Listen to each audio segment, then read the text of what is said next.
Tu crois comprendre les gens, mais la plupart du temps, ce que tu vois n'est qu'une façade soigneusement entretenue. Et si je te disais que la majorité des esprits vivent et prisonniers de réactions prévisibles, de peurs silencieuses et de désirs qu'ils ne maîtrisent pas? Cette vidéo n'est pas là pour te rendre plus dur, mais plus lucide.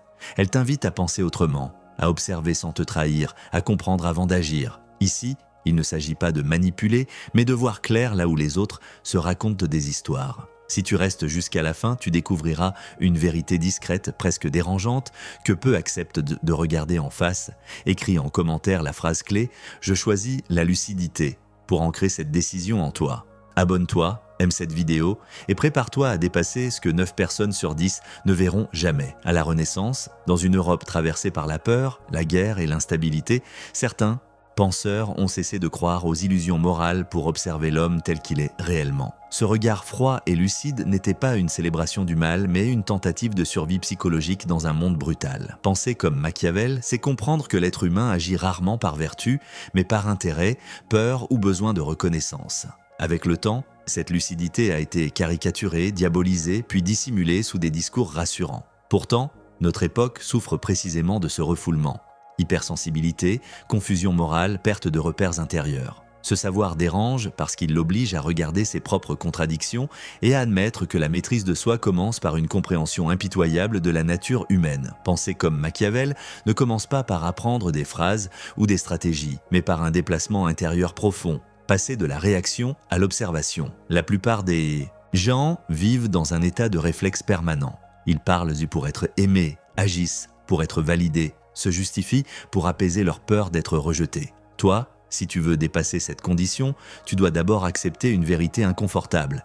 L'être humain n'agit presque jamais pour les raisons qu'il affiche. Il agit pour préserver son image, son confort, sa position symbolique. Tant que tu prends les paroles au premier degré, tu restes manipulable. Penser avec lucidité, c'est écouter ce qui n'est pas dit, observer ce qui est évité, ressentir les micro-tensions derrière les sourires. Ce regard ne te rend pas cynique, il te rend libre, parce que tu n'es plus prisonnier des apparences. La première clé est la compréhension du moteur principal du comportement humain, la peur de perdre. Peur de perdre l'amour, la reconnaissance, le contrôle, la dignité. Cette peur gouverne plus de décisions que la morale ou la raison. Quand quelqu'un s'emporte, ce n'est pas la colère qui parle, mais la peur d'être diminué. Quand quelqu'un séduit, ce n'est pas l'amour qui guide, mais la peur d'être insignifiant. Lorsque tu comprends cela, tu cesses de prendre les comportements personnellement. Tu ne réagis plus émotionnellement, tu analyses. Et dans ce silence intérieur, tu gagnes un avantage immense.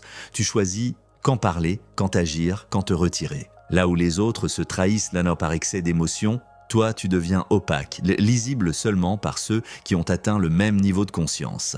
La seconde clé est la maîtrise de ton propre théâtre intérieur. Beaucoup veulent se comprendre les autres sans jamais s'être confrontés à eux-mêmes. Penser comme Machiavel exige une honnêteté radicale, reconnaître tes propres zones d'ombre, tes désirs de domination, ton besoin d'être reconnu. Tant que tu refuses de les voir, ils te contrôlent en silence.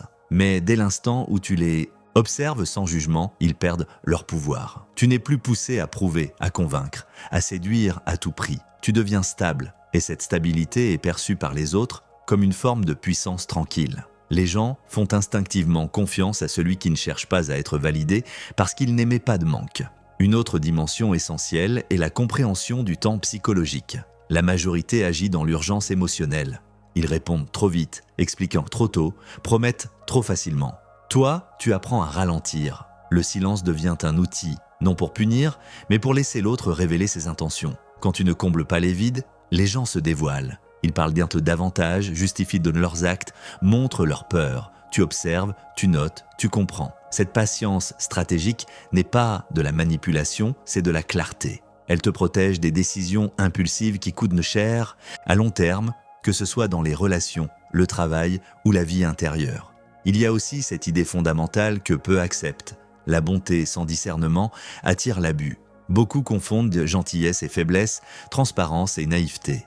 Penser comme Machiavel, c'est comprendre que la compassion doit être accompagnée de limites claires. Tu peux être humain sans être prévisible. Tu peux être généreux sans être exploitable. Lorsque tu donnes sans condition, tu enseignes aux autres comment te traiter. Lorsque tu te respectes silencieusement, sans discours moralisateur, tu imposes un cadre. Et ce cadre rassure plus qu'il n'effraie. Les gens respectent inconsciemment ceux qui savent te dire non sans colère, sans justification excessive. Une tension centrale traverse toute cette approche, le conflit entre l'image et l'essence. La plupart vivent pour être perçus comme bons, justes ou intelligents. Toi, tu apprends à vivre pour être aligné. Cela implique parfois d'être mal compris, jugé, voire rejeté. Mais ce rejet est le prix de la souveraineté intérieure. Tant que tu ajustes ton comportement pour éviter le conflit, tu appartiens aux attentes des autres. Dès que tu assumes ta cohérence intérieure, tu reprends ton pouvoir. Et paradoxalement, c'est souvent à ce moment-là que le respect apparaît, même de ceux qui te critiquaient. Enfin, il faut comprendre que penser comme Machiavel n'est pas un état, mais une pratique constante. Chaque interaction devient un terrain d'observation. Chaque émotion est une information, non un ordre. Tu ne supprimes pas tes sentiments, tu les traverses sans les laisser conduire. Tu deviens le témoin calme de tes propres réactions. Et dans ce calme, une transformation silencieuse s'opère. Tu n'es plus entraîné par le chaos extérieur. Tu choisis, tu discernes. Tu avances avec une lucidité que peu possèdent. Non parce que tu es supérieur, mais parce que tu as accepté de voir ce que la majorité fuit. À mesure que tu approfondis cette manière de penser, une chose devient évidente. Le plus grand piège n'est pas l'autre, mais l'ego. L'ego adore se déguiser en vertu, en bonnes intentions, en idéaux élevés. Il te murmure que tu es spécial, différent, au-dessus de certaines dynamiques humaines.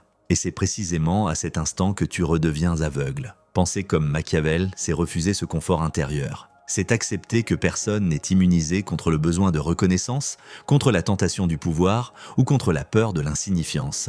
Dès que tu crois y échapper, tu y retombes.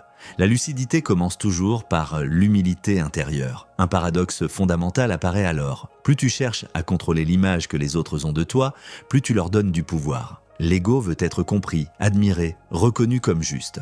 Mais cette quête te rend dépendant. Tu ajustes ton discours, tu filtres tes silences, tu anticipes les réactions. Tu n'es plus présent, tu es stratégique dans le mauvais sens du terme. Machiavel, dans sa brutalité apparente, pointe une vérité dérangeante. La vraie liberté commence quand tu acceptes de ne pas être aimé par tous. À partir de là, tes choix cessent d'être dictés par la peur sociale. Tu redeviens maître de ton axe intérieur. Il existe aussi une illusion moderne particulièrement toxique. Croire que la transparence totale est une vertu absolue. On te répète qu'il faut tout dire, tout montrer, tout partager. Mais l'âme humaine ne fonctionne pas ainsi. Tout ce qui est exposé perd de sa valeur, de sa force symbolique. Le mystère n'est pas une manipulation, c'est une frontière saine. Lorsque tu te livres sans discernement, tu offres tes points faibles à ceux qui ne sauront pas quoi en faire, ou pire, à ceux qui sauront très bien comment les utiliser. Penser comme Machiavel, c'est comprendre que le silence protège plus qu'il ne trahit. Ce que tu ne dis pas te conserve intact. Un autre point rarement abordé concerne le conflit entre désir et sens. Beaucoup poursuivent ce qu'ils veulent sans jamais se demander pourquoi ils le veulent. Le désir, lorsqu'il n'est pas observé, devient tyrannique. Il promet la satisfaction, mais crée surtout de l'agitation intérieure. Tu crois avancer, mais tu es traîné. La lucidité machiavélienne consiste à interroger chaque impulsion. Est-ce un choix ou une fuite? Est-ce un élan conscient ou une compensation? Cette question simple posée intérieurement change radicalement ta manière de vivre. Tu n'es plus en guerre contre toi-même. Tu discernes ce qui mérite ton énergie et ce qui n'est qu'un bruit intérieur. Il y a également un piège subtil dans la quête de puissance personnelle, celui de la domination extérieure. Beaucoup confondent de force intérieure et contrôle des autres. Mais toute domination externe cache une fragilité interne. Celui qui a besoin d'écraser, de convaincre à tout prix ou d'imposer sa vision cherche souvent à combler un vide. Machiavel, contrairement à ce que l'on croit, ne glorifie pas cette agitation.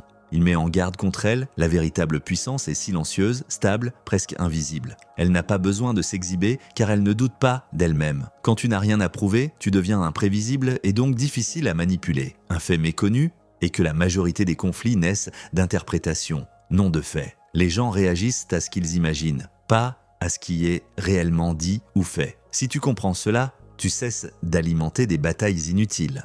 Tu parles avec précision, tu agis avec mesure et surtout, tu refuses de te justifier face aux projections des autres. Se justifier est souvent perçu comme un aveu de faiblesse, même lorsqu'on est innocent. Le silence, posé, lui, laisse l'autre seul avec ses hypothèses. Et très souvent, elles s'effondrent d'elles-mêmes. Enfin, il faut aborder une vérité que peu acceptent. La lucidité isole temporairement. Lorsque tu commences à voir clair, certaines relations se transforment ou disparaissent.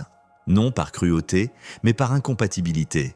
Tu ne vibres plus sur les mêmes peurs, les mêmes jeux émotionnels, les mêmes attentes implicites. Cela peut créer un sentiment de vide, presque de solitude. Mais ce vide est un passage, pas une fin. Il prépare un espace intérieur plus vaste, plus calme, où les relations deviennent choisies et non subies. Penser comme Machiavel à ce niveau n'est plus une stratégie sociale, mais une discipline existentielle. Tu n'essaies plus de gagner contre les autres. Tu refuses simplement de te perdre toi-même. Pour incarner cette lucidité sans devenir rigide ni froid, tu dois commencer par des pratiques simples, presque invisibles, mais constantes. La première est l'observation consciente différée. Pendant une journée entière, engage-toi intérieurement à ne pas réagir immédiatement aux paroles ou aux comportements qui déclenchent une émotion en toi. Lorsque quelque chose te touche, te blesse ou t'agace, tu ne réponds pas sur le moment. Tu notes mentalement la sensation, l'émotion, la tension dans le corps, puis tu te poses une seule question silencieuse. Qu'est-ce que cette situation cherche à provoquer en moi ? Ce léger décalage change tout. Tu cesses d'être gouverné par l'impulsion et tu redeviens présent. Très vite, tu réalises que la majorité des conflits se dissolvent d'eux-mêmes lorsque tu ne leur offres pas ton énergie immédiate. La seconde pratique concerne le silence intentionnel. Choisis consciemment des moments où tu parles moins que d'habitude, surtout dans les situations sociales où tu ressens le besoin de te justifier, de prouver ou d'expliquer. Ce silence n'est pas un retrait, c'est une posture. Observe ce qui se passe quand tu ne combles pas les vides. Les autres parlent davantage, se dévoilent, parfois se contredisent. Tu comprends alors que beaucoup de mots servent à masquer l'insécurité. En restant calme et présent, tu permets à la vérité relationnelle d'émerger sans effort. Cette pratique transforme ton rapport au pouvoir. Tu n'as plus besoin de prendre la place, on te la laisse. Un exercice fondamental consiste aussi à examiner tes désirs. Chaque soir, prends quelques minutes pour revisiter les moments de la journée où tu as voulu quelque chose intensément. Reconnaissance, affection, contrôle, approbation. Pose-toi honnêtement la question. Ce désir venait-il d'un élan conscient ou d'un manque ? Ne juge pas la réponse, observe-la simplement. Cette lucidité répétée affaiblit progressivement les désirs compulsifs.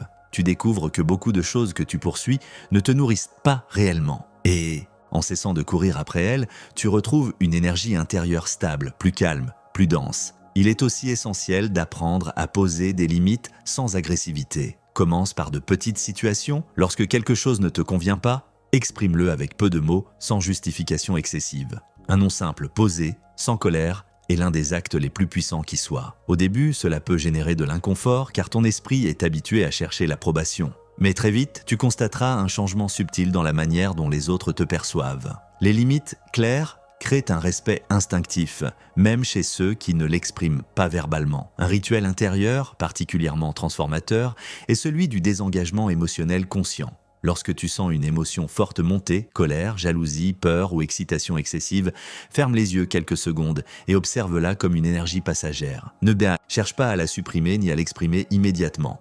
Ressens-la dans le corps, puis laisse-la passer. Cette pratique t'apprend que tu n'es pas tes émotions. Elles traversent, mais ne définissent pas tes décisions. Avec le temps, tu deviens capable de rester centré, même dans des situations chargées, là où la majorité se perd. Il est important aussi de revoir ton rapport à l'image que tu projettes. Pendant une période, choisis consciemment de ne pas corriger les malentendus mineurs, de ne pas rectifier chaque interprétation erronée. Observe ce que cela déclenche en toi. Tu verras combien l'ego souffre de ne pas être compris. Mais tu découvriras aussi une liberté nouvelle, celle de ne plus dépendre du regard extérieur pour te sentir aligné. Ce détachement progressif renforce une présence intérieure qui se ressent sans avoir besoin d'être expliquée. Les obstacles ne manqueront pas. Tu ressentiras parfois une solitude étrange, une impression de décalage avec le monde. Ne la combats pas. Ce n'est pas un échec, c'est une transition.